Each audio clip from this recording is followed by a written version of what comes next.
Hi, and welcome to another evening of Wisdom River Lodge. I'm Laura Silver, and this is a live call-in show.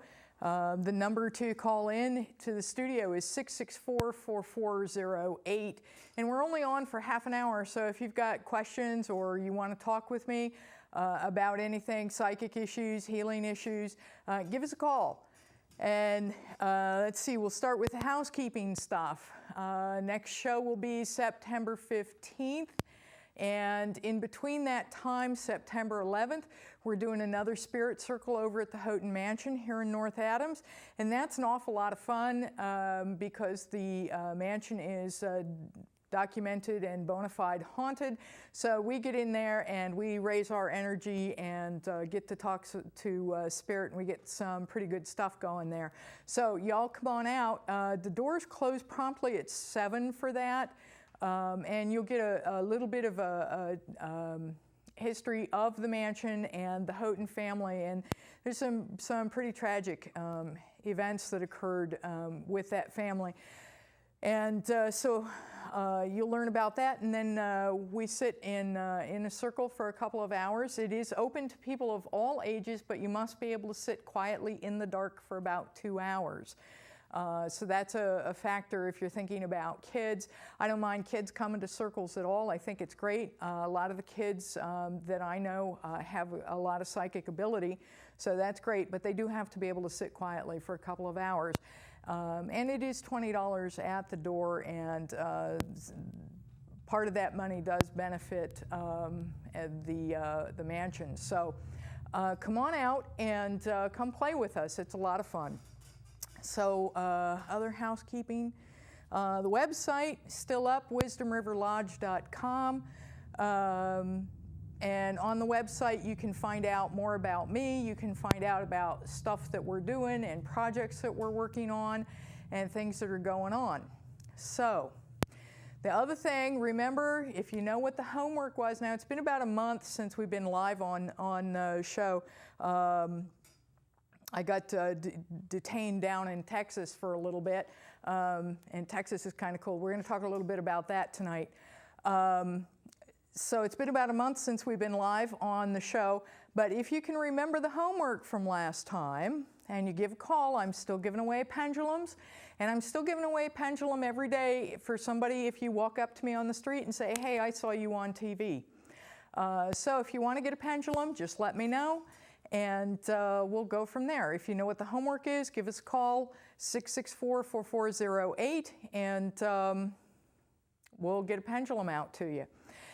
So, Texas. What we're going to talk about tonight actually comes from a situation that happened while I was down in Texas. And we're going to talk about house hauntings. And we're going to talk about why spirit hangs out in houses and how you know, and what you can do to help spirit move along into the light if you so desire.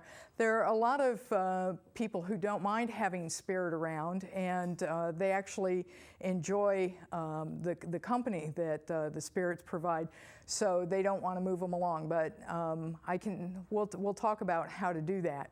So what happened down in Texas, I moved a friend of mine down there, and we get down there, and the first full day that we're there, the evening starts rolling around, and we start seeing what appears to be a bat in the foyer.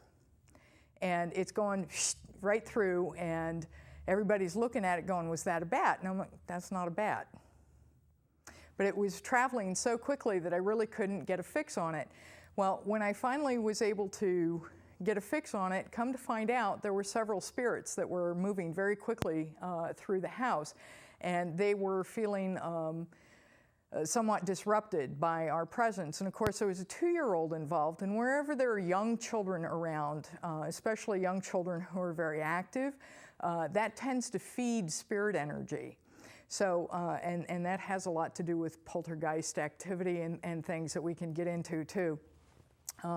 So when there are young children around, spirit activity tends to go up a little bit because the energy that comes off children is really pretty high. And if you think about the last 2-year-old you babysat for, or your own 2-year-old, and just how hyper they can be and just how high energy they can be. And they'll be standing here 1 minute and you look away for 5 seconds and they're like completely out in the yard and letting the dogs out and getting into all kinds of mischief. Well, you know, that type of energy really is very high, and remember, we're all energy, so when we raise our energy and spirit brings their energy down and we meet in the middle, well, 2-year-olds tend to have their energy right up there anyway, so it doesn't really take a lot for spirit to come down. So that's how when there are young children in the house, spirit can play off of that energy and use that energy to move things, and to cause bells like telephones to go off, doorbells to go off, things like that.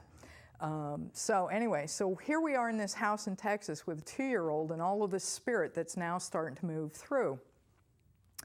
And before we decided that we wanted to get rid of that spirit, we wanted to find out, first off, who it was and why they were there.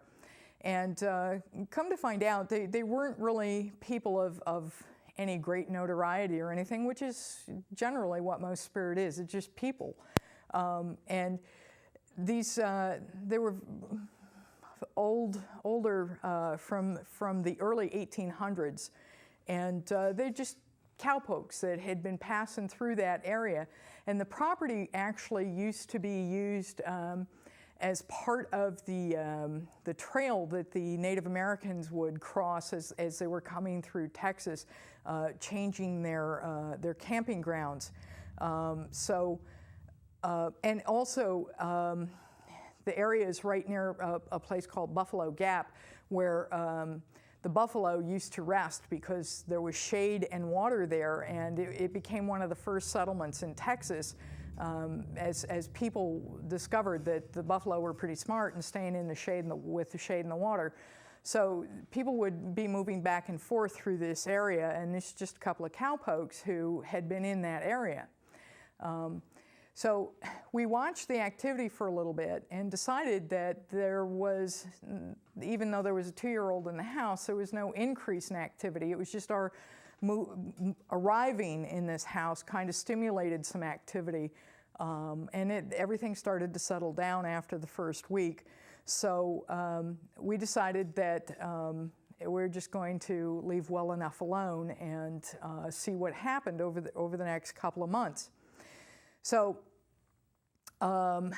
why does spirit attach itself to places? Now, the Houghton Mansion has spirit attached to it as well. And getting into why spirit attaches itself to places can explain a lot of things. And spirit will attach itself to places. It will attach itself to objects that have some type of meaning. It will attach itself to people. And the spirit can be both human or it can be animal. Sorry, I'm stepping on my mic cord tonight. So that was the other thing we saw running around in the house. There's this big white shaggy dog running around in this house in Texas. And you may remember I've said that there were cats in my apartment here in North Adams that weren't my cats, and they were spirit cats. So it's not just people. Animals can attach themselves to places and to objects and to people as well. So why did they do this? Well, in many cases, the spirits who attach themselves and stay, this is called being earthbound. They're here, they're bound here with us. And usually this happens with spirit when the life ends very quickly, or it ends very tragically, or they feel that they have unfinished business. You remember seeing the movie Ghost, and the main character, played by Patrick Swayze, was hanging about until he was able to help people solve who had killed him. And you know, that's not so far-fetched. That movie actually gave some really good examples of some stuff that happens. The little ghosty guys that took away the bad guys is not exactly what happens, but the positive end of it, the light and moving into the light really was very descriptive of what happens. So anyway, when people die tragically or they die suddenly, they will often not realize that they're gone. And they'll go home. In the case of Mary Houghton, I believe she actually, did she die at home? No, I think, yeah, she did die in the hospital. But Mary suffered a severe accident and a significant amount of trauma and pain. And the poor thing, although she died in the hospital, her soul went home. And her soul has stayed at home since then. And similar with the chauffeur, John, who is also haunting that mansion. He tragically ended his life out of the grief and suffering of the whole thing that was going on. And he also went home and is staying attached to the mansion. So people will stay if they feel that they have something to do, or they don't realize that they're gone. I know that there's a place in New York State that has a dress from a woman who was sitting close enough to Abraham Lincoln when he was assassinated that it has his President Lincoln's blood on the dress. And it is said that he comes and haunts that place. I kind of hate that word, but y'all know what I'm saying. He comes and he visits that place in spirit because his blood is there, and there's a strong draw. Blood is our life. So there's a strong draw of that for him, and he apparently comes back frequently there. So in the case of animals, cats are very territorial. A cat will attach to a house before it will actually attach to people. So when cats die, they will attach themselves to the house where they're living. In the case of dogs, they attach themselves to people. So they will tend to be about where the people are or were who were caring for them. So, you know, spirit attaches for different reasons to these areas. Generally, there's an unsettled feeling for them. And again, often they don't realize that they're able to move away from there and go to the light and go through the light and continue on with their spiritual journey. So you get house hauntings. One of the ones that I saw, the spirit was actually communicating to people through the television and was actually manipulating the television and running lines across the TV screen to tell them who they were. And of course that kind of really upset the people who were living there, because they turn on the TV looking for the 10 o'clock news, and here are these lines running across from some spirit telling them about a tragic death. And there were some adolescent children in the home, and that really upset everybody and got things pretty agitated in the house. So they ended up calling me and asking me to come and help them clear the house. Another situation, I got a call from a man who owned an apartment building, and someone had died tragically in one of the apartments and was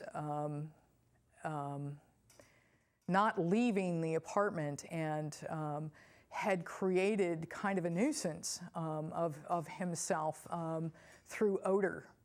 And spirit, remember, odor, the smell is one of the first ways that we sense psychic phenomena. And the landlord was absolutely just not happy with the smell that was in this apartment. And he asked me to come in and see what I could do. And it turned out that through roundabout, I actually knew the gentleman who had died. And it was really kind of one of those things where you know that the universe is operating. I had occasion to meet this gentleman and knew that he had a sister. And does that mean I can answer it now? Yeah. Okay, there's a phone call. So, we'll wait. They're telling me, no, so we'll hold this thought. So now they're flashing call. Now can I answer it? Now can I answer it, guys? Okay. Hello? Hi, this is Laura. Hi, Laura. Quick question for you. I live in an older house in North Adams, and this is actually the first time I watched your show, so I apologize if I'm out of step here. But there have been nights that I've woken up and I feel like there's somebody that's like been in the room, or I feel like there's shadows in the room. Is that possible?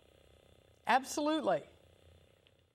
So I'm not really like scared by them, but I'm just curious about them. Uh-huh. Do you have any advice? Well, the thing that I would be curious about is because there's this whole spirit phenomenon thing that it could be, but also there are people who are able to astral travel, and they go to sleep at night, and they usually wake up in the morning. They're really, really tired, and they don't understand why, but they travel and they go visiting.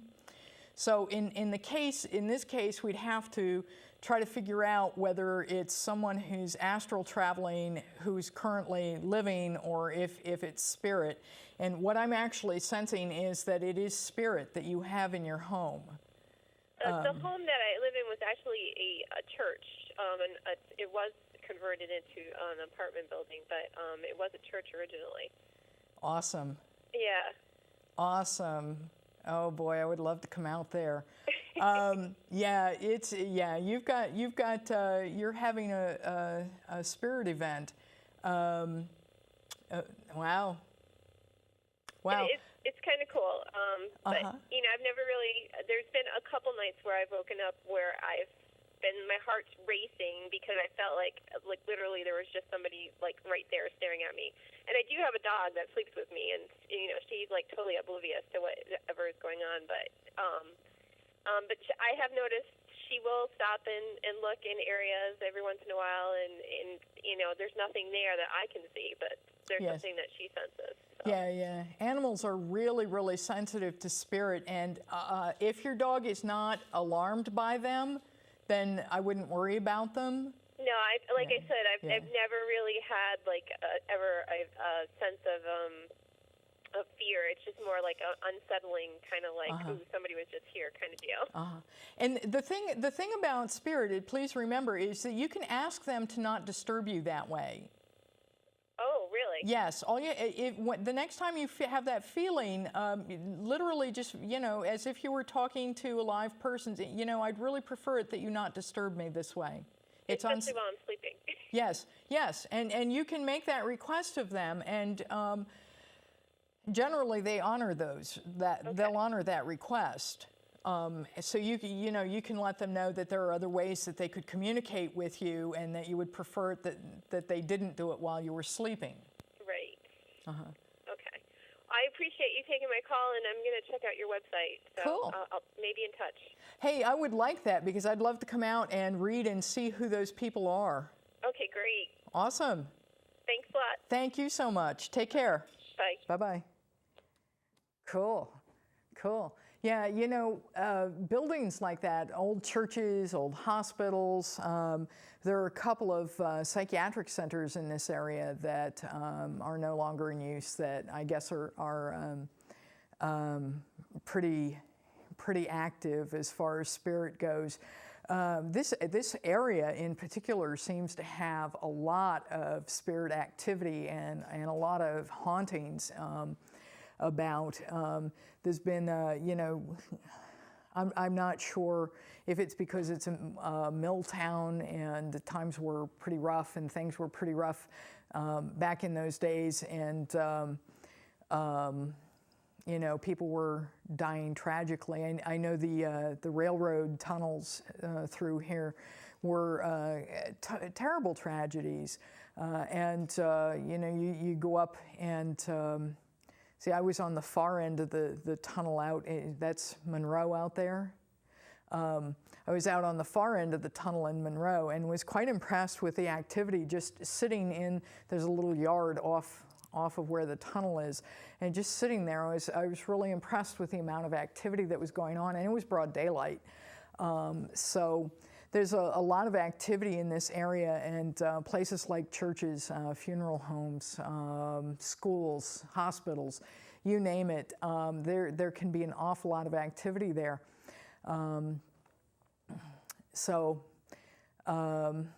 Yeah, but like I was saying, you can actually talk to the spirit and ask them if they're bothering you. Can you ask them to stop?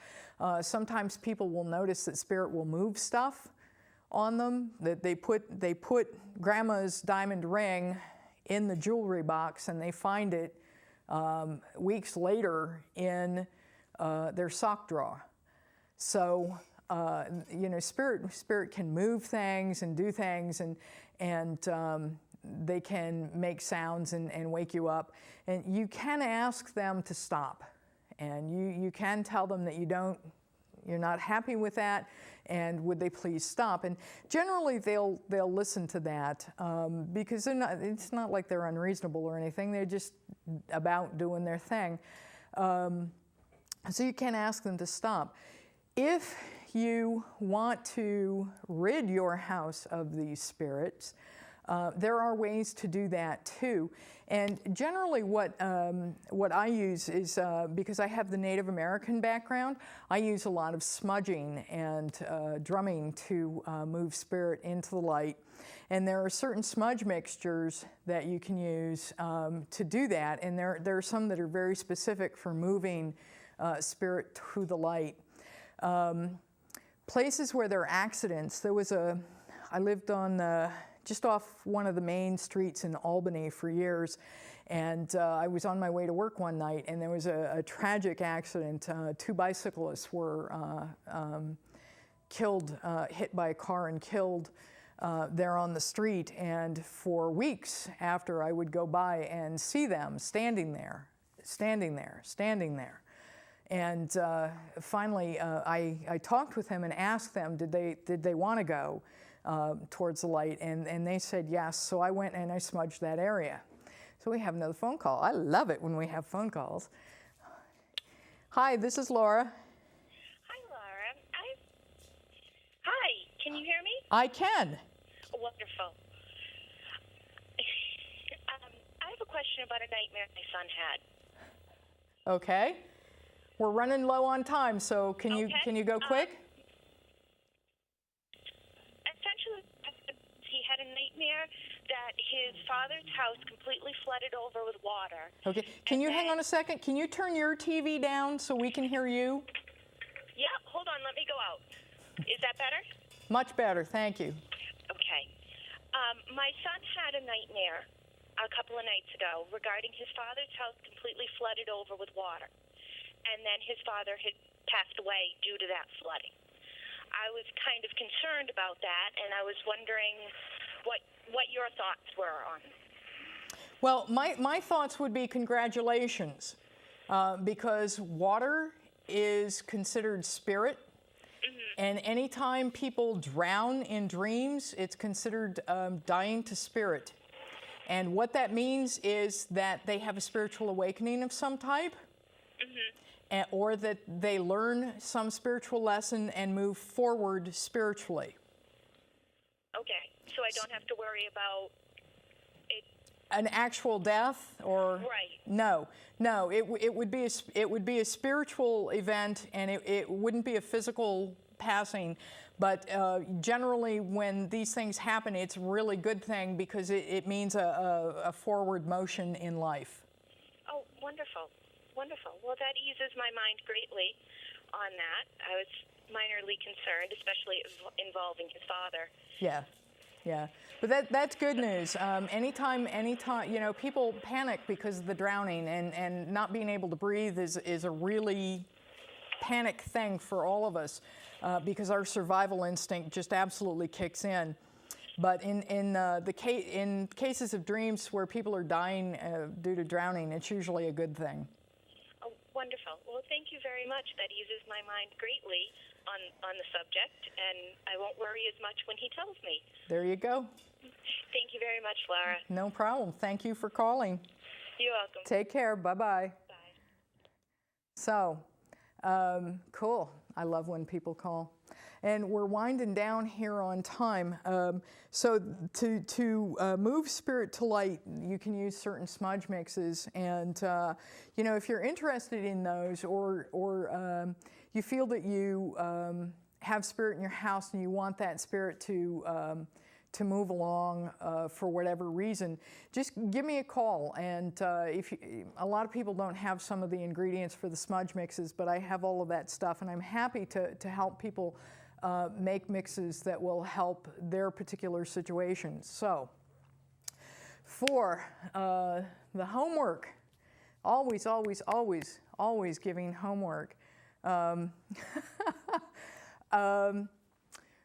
Let's see, what are we going to do about homework? Oh, the homework is pay attention around your house and see what's going on. Since this viewing area is very rich with spirit activity, see if you can pick up any spirit activity going on in your house. If you do, and you are able to get in touch with that, either contact me on the website, which is up right now, wisdomriverlodge.com. I'm on that site every morning. Contact me, and or give us a call on, actually I think our next show is going to be taped because I'm due to be back in Texas. So you'll have to contact me by email or contact me on the next show. Come on out for the Spirit Circle Friday, September 11th, 7 to 9:30, and we can talk more there. That's a good place to catch up with me and do some talking. So you know, come on out. Contact me on the website. You know, tell me about your dreams. Tell me about stuff that's going on with you, and let's talk some more. Anyway, I hope that you guys have a great next couple of weeks. Maybe I'll see you next Friday. In the meantime, we'll leave the light on in the lodge for you.